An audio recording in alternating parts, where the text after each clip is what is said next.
नमस्कार, नमस्कार साथियों। हिमानी जी के पॉइंट पर आप सभी साथियों का एक बार पुनः हार्दिक अभिनंदन। आज हम इस वीडियो में वन लाइनर प्रश्नों पर चर्चा करने वाले हैं, जिसके लिए हमने ये पीडीएफ 16 जनवरी 2024 को तैयार किया है।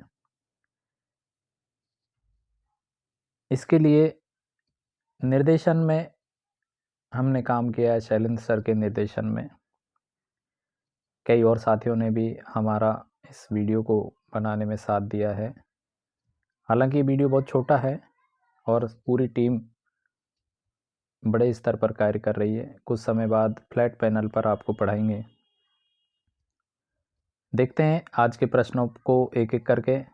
तो आज का पहला प्रश्न आपके सामने है। भारतीय संविधान का निर्माण कितने समय में हुआ?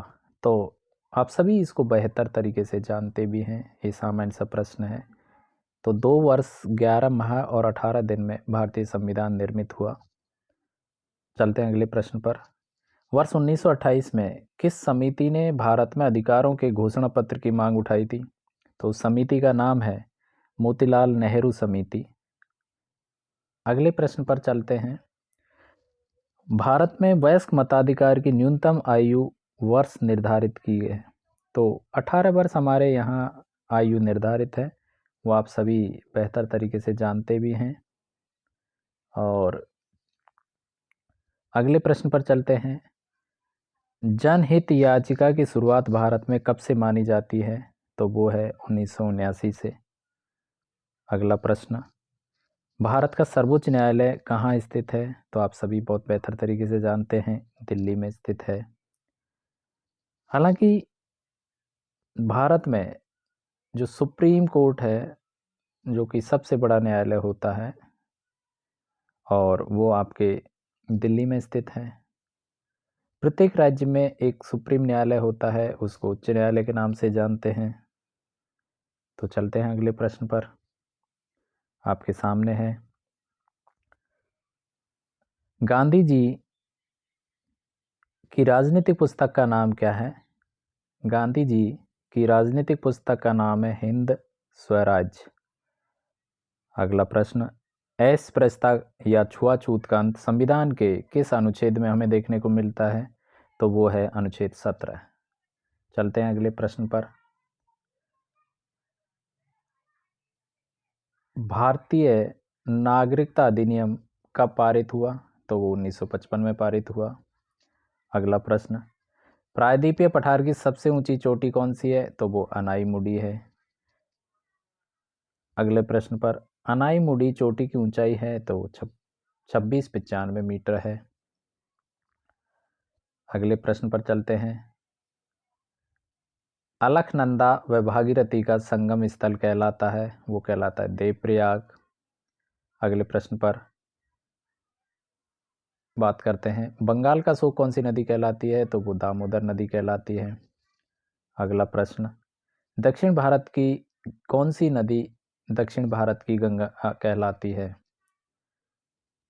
या दक्षिण की गंगा भारत की कौन सी नदी कहलाती है? तो वो गोदावरी नदी है। अगला प्रश्न, सिंधु की सबसे बड़ी सहायक नदी कौन सी है? तो वो चेनाब नदी है। अगले प्रश्न पर चलते हैं। वन नीति के अनुसार भारत के कितने प्रतिशत भाग पर वन होने चाहिए? तो वो 33% भाग पर वन होने चाहिए। आगे चलते हैं। इस पीडीएफ को तैयार करने में जो काम किया है वो है शैलेंद्र कुमार मीना। निर्देशन भी इन्हीं का रहता है और सह लेखक के रूप में है रौनक। दोनों ही लेखक सोच बदलो गांव बदलो टीम से संबंधित है। ग्रामीण क्षेत्र में सोच बदलो गांव बदलो टीम निःशुल्क शिक्षा के लिए बहुत ही बेहतरीन कार्य कर रही है।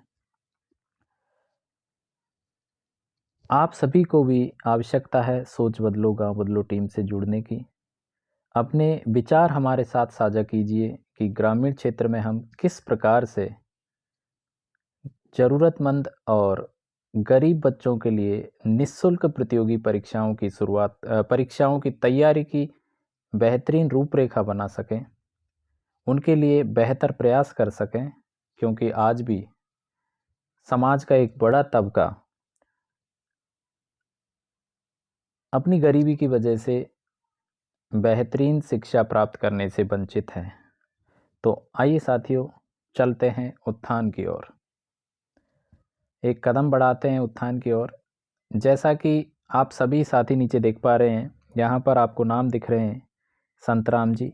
ये सोच बदलो गांव बदलो टीम के कर्मठ कार्यकर्ता हैं। दूसरा आपको दिख रहा है उत्थान राजस्थान सामान्य ज्ञान। तो इन्हीं गरीब और ज़रूरतमंद बच्चों के लिए संस्थान के द्वारा उत्थान राजस्थान सामान्य ज्ञान पुस्तक का प्रकाशन किया गया है, जो कि प्रतियोगी परीक्षाओं में एक मील का पत्थर साबित हो रही है। धन्यवाद। जय हिंद, जय भारत, जय जय राजस्थान।